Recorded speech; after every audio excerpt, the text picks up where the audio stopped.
जय श्री राम। शारदीय नवरात्र की हार्दिक शुभकामनाएं। नवरात्रि के पावन दिन चल रहे हैं और हम सब मातृ भक्ति में लीन हैं।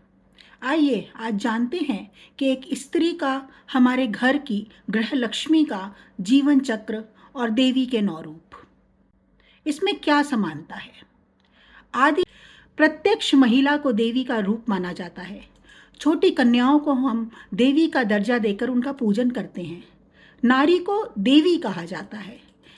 यदि हम 9 दिन में प्रत्येक दिन पर पूजी जाने वाली देवी के स्वरूप को ध्यान से मन में उतार कर और विस्तार से इसके वर्णन करें तो उनके प्रत्येक चिन्हों के से स्वतः ही एक नारी के जीवन काल का बोध हो जाता है।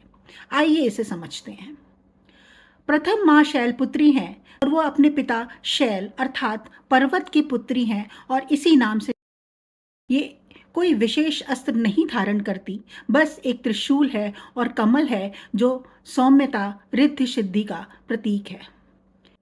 इसी प्रकार एक कन्या भी विवाह पूर्व अपने पिता के नाम से ही जानी जाती है और उन्हीं के संरक्षण में रहती है।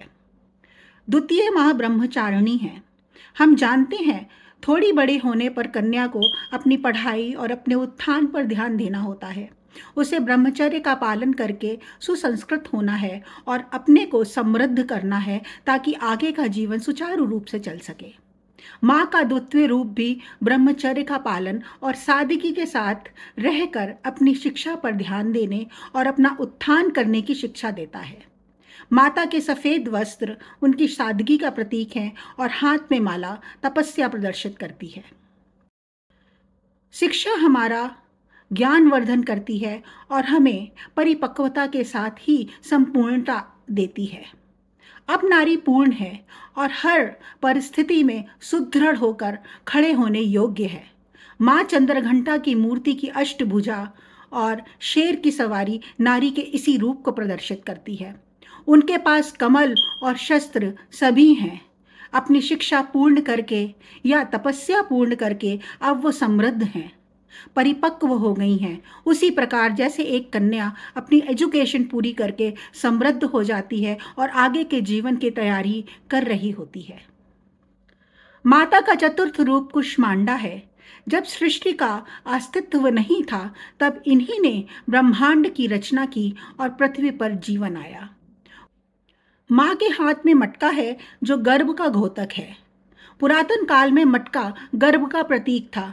महाभारत में भी कौरवों का जन्म मटकों में ही हुआ था। जब गांधारी के गर्भ से 2 साल बाद एक मांस का पिंड निकलता है तो ऋषि उसे 100 टुकड़ों में विभाजित करके 100 मटकों में रख देते हैं। वहीं बच्चों का विकास होता है और धीरे धीरे जो बच्चे निकलते हैं उन्हें ही कौरव कहा गया। इस प्रकार कौरवों का जन्म हुआ था। माँ का पंचम रूप स्कंद माता का है। वो तो संबोधन और नाम में ही स्कंद की माता हैं, अर्थात स्कंद या कार्तिकेय की माँ है और गोद में स्कंद को लिए हुए हैं। माँ के हाथों में इस समय कोई अस्त्र शस्त्र नहीं है। वे ममतामयी हैं। सभी स्त्रियों का मातृत्व वाला रूप है ये। षष्ठी और सप्तमी पर माँ के उग्र रूप का पूजन होता है। माँ कात्यायनी ने महिषासुर का वध किया और वो शक्ति स्वरूप है। वे ताकतवर हैं और अपने भक्तों की रक्षा करने में सक्षम हैं और तत्पर भी हैं। वैसे ही जैसे एक स्त्री अपने बच्चों की रक्षा के लिए हमेशा तत्पर रहती है। कालरात्रि माँ का वो उग्र रूप है जो अपने भक्तों के लिए काल को भी निगल जाने वाली हैं। उन्होंने रक्त बीज का वध किया और उनके रुद्र रूप को शांत करने के लिए स्वयं शिव जी को आना पड़ा। अपने परिवार, अपने बच्चों पर विपत्ति आने पर माँ का यही उग्र रूप एक स्त्री में देखने को मिलता है। माँ का महागौरी रूप।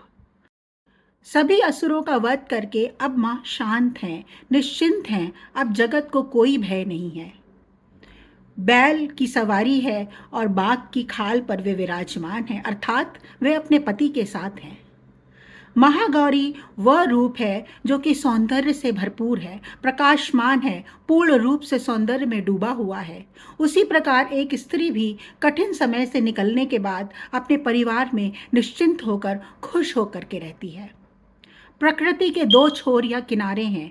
एक माँ कालरात्रि जो अति भयावह प्रलय के समान है, और दूसरा महागौरी जो अति सौंदर्यवान है, शांत है, पूर्णतः करुणामयी है और सबको आशीर्वाद देती है। माँ का नौवां रूप है सिद्धिदात्री माँ। सभी राक्षसों को मृत्यु के घाट उतारकर सभी ज्ञान प्राप्त करके अब माँ सौम्य है और सभी भक्तों को सर्वस्त्र देने के लिए तत्पर हैं। उसी प्रकार जैसे हमारे घर की बड़ी बूढ़ी महिलाएं भी अपने जीवन भर की अर्जित ज्ञान, धन आदि को अपने परिवार के सदस्यों में बांटने में सक्षम होती हैं और आतुर भी, ताकि उनके बच्चे क्षमता प्राप्त कर सकें। एक तरफ देवी महागौरी आपको भौतिक जगत में प्रगति के लिए आशीर्वाद देती हैं और मनोकामना पूर्ण करती हैं, ताकि आप संतुष्ट होकर अपने जीवन पथ पर आगे बढ़ें। वहीं माँ सिद्धिदात्री आपको जीवन में अद्भुत सिद्धि क्षमता प्रदान करती हैं, ताकि आप सब कुछ पूर्णता के साथ कर सकें। तभी तो वे सिद्धिदात्री हैं। मार्कंडेय पुराण की दुर्गा सप्तशती में स्वयं माँ कहती हैं कि जगत की सभी स्त्रियां मेरा ही रूप है, मेरे सिवा और दूसरी कोई नहीं है। माँ त्रिशक्ति का आशीर्वाद प्राप्त करके शिव, विष्णु और ब्रह्मा का सानिध्य भी प्राप्त हो जाता है, क्योंकि संपूर्ण जगत की धुरी तो स्वयं माँ ही है। वैसे ही जैसे घर की लक्ष्मी घर की धुरी है और उसी के इर्द गिर्द संपूर्ण परिवार घूमता रहता है। हमारे पुराणों में जीवन के मूल्य हैं, उन्हें बस समझने की आवश्यकता है। विज्ञान में भी मातृ शक्ति को ऊर्जा का स्रोत माना है, जो हमारे शरीर में होती है। यदि हम डीएनए की बात करें तो हमें 50% डीएनए माँ से और 50% डीएनए पिता से प्राप्त होता है, लेकिन हमें माँ से 100% माइटोकॉन्ड्रियल डीएनए मिलता है। माइटोकॉन्ड्रिया और उनके डीएनए केवल माँ से बच्चे तक आते हैं। माइटोकॉन्ड्रिया का बहुत महत्व है। यही एटीपी का उत्पादन करते हैं और एटीपी हमारे शरीर में ऊर्जा का एकमात्र स्रोत है। इसलिए हम अपनी माँ से शक्ति प्राप्त करते हैं और हमारी माँ इसे अपनी माँ से प्राप्त करती है और हमारे पिता को भी अपनी माँ से ही मिलता है। ये बहुत दिलचस्प है कि हिंदू धर्म में शक्ति की देवी माँ है, आदि शक्ति या माँ शक्ति या फिर हमारी अपनी माँ। तो नवरात्रि में माँ के पूजन के साथ साथ घर की माँ, बहनों और बेटियों का भी सम्मान करें, तभी आदि शक्ति प्रसन्न होती हैं।